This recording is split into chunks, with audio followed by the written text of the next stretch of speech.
16. Jadi beliau tuh banyak menempatkan pejabat-pejabat gubernur militer itu yang untuk mengapa sebagai perpanjangan tangan beliau di daerah situ. Jadi dikirimlah seorang yang namanya Tengku Laksamana Nanta ke daerah Minang.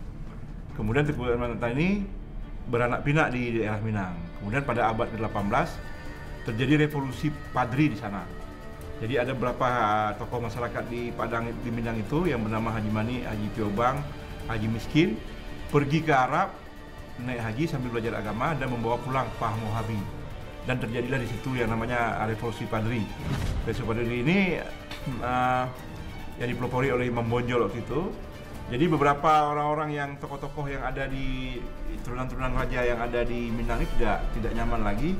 Sehingga turunannya itu yang sudah 200 tahun di Minang pulang ke Aceh dengan membawa budaya dan bahasa Minang. Maka itu lahirlah bahasa Anak Jammeh di apa namanya itu di sekitar pantai barat ini. Jadi mereka ini pulang waktu itu sekitar 12 buah perahu.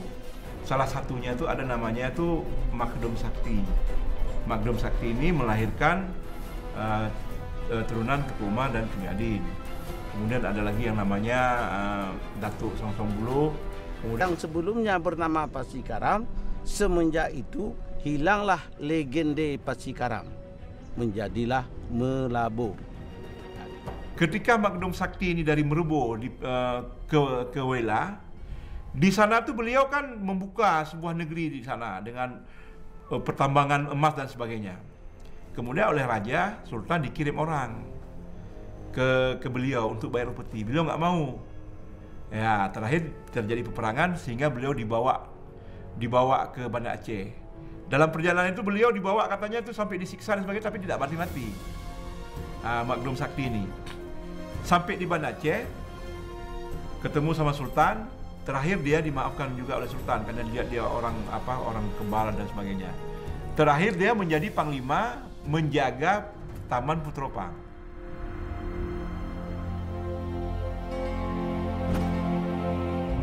Pada suatu hari, Sultan Aceh ini kan dikelilingi oleh beberapa panglima. Di antaranya ada Panglima Polem. Ya kan? Sultan Aceh ini sebenarnya kan wilayahnya boleh dikatakan tidak ada karena Aceh ini sebenarnya kan daerah federasi. Ya mungkin Sultan hanya berkuasa di daerah-daerah ini tapi semua pusat sumber kekuasaan itu kan berasal dari Sultan. Suatu hari Panglima Polem ini marah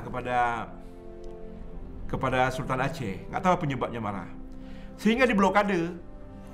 Ketika diblokade itu, sehingga dalam istana itu tidak ada lagi makanan. Jadi keturunan Magdum Sakti inilah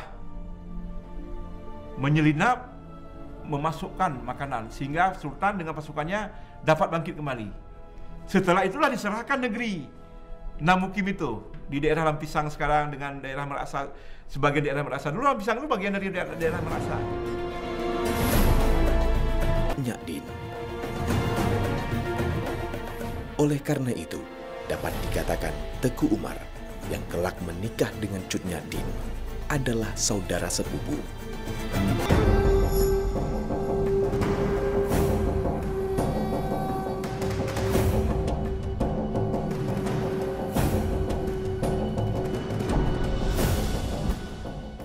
Di sinilah daerah ini yang dinamakan Kampung Masjid di Kota Melabo.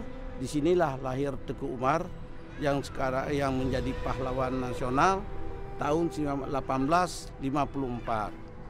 Di sini ada gunungan, di sini ada rumah yaitu Tengku Umar. Di sinilah beliau lahir waktu itu. Tengku Umar waktu itu juga bergabung dengan pasukan mereka ini. Di daerah Kampung Darat namanya. Jadi disitulah begitu Belanda masuk mereka ini melakukan perlawanan. Di antaranya itu ada 7 orang yang menyamar seolah-olah mereka itu menjadi petunjuk jalan untuk daerah Kota Melabuh. Ya, ketika mereka menemani pasukan Marsose ini, ketika di daerah sudah masuk daerah pedalaman mereka bunuh semua orang Marsose tersebut. Jadi perangnya itu berkelanjutan. Padahal Tengku Umar keluarganya ini mereka tinggal di daerah Pasar Baru di situ dekat Masjid Nur Huda tempat kelahiran mereka. Tetapi karena keluarganya ini berseteru terus dengan Belanda, sehingga ibunya pun tuh terpaksa mengungsi sampai 30 kilo dari Melabuh, sehingga kuburannya pun harus dikebumikan di Pasir Megat. Saudaraku sebangsa Aceh, saya hanya sebentar di kampung ini. Selagi saya berada di sini, saya hanya ingin menyampaikan bahwa perjuangan sesungguhnya telah dimulai. Ini perang sabil, perang di jalan Allah. Mari kita berjuang membebaskan tanah Aceh dari kaum kafir serakah itu. Darah mereka halal karena telah mengganggu kedaulatan kita dan sultan. Maka kini saatnya kita tungbila untuk mereka. Wagata penamu pom, tungbila. Ada yang mengerti? Pembalasan dendam. Karena mereka telah menumpahkan darah di tanah Aceh tercinta ini. Kedatangan mereka telah menjadikan kita sesama saudara beradu domba dengan sesama bangsa Aceh. Dari Kutaraja, Blangoi, Lamkra, Bataili, Rigah, semua sudah bau amis darah saudara-saudara kita dan harus kita tebus. Walau banyak para penghulu-penghulu kita yang telah syahid, tapi dari zaman Indatu, bangsa Aceh punya peribahasa, satu pohon tumbang akan ada pohon yang lain. Mari kita bangun lagi Aceh Darul Al-Islam. Para pemuda-pemuda, ikut saya berjuang. Semoga bisa mengembalikan marwah kita sebagai bangsa Aceh Raya yang disegani seperti sebelumnya.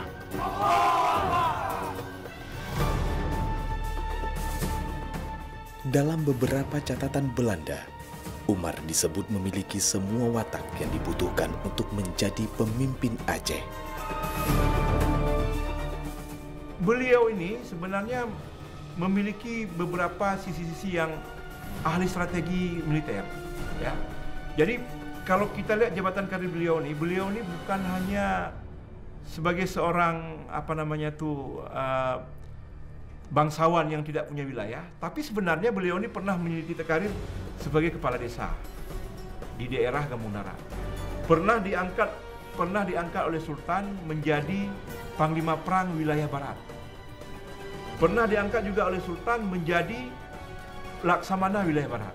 Jadi beliau yang menguasai pulau-pulau kecil di sekitar pantai barat dari di Pulau Raya, kemudian daerah-daerah Rigah dan sebagainya.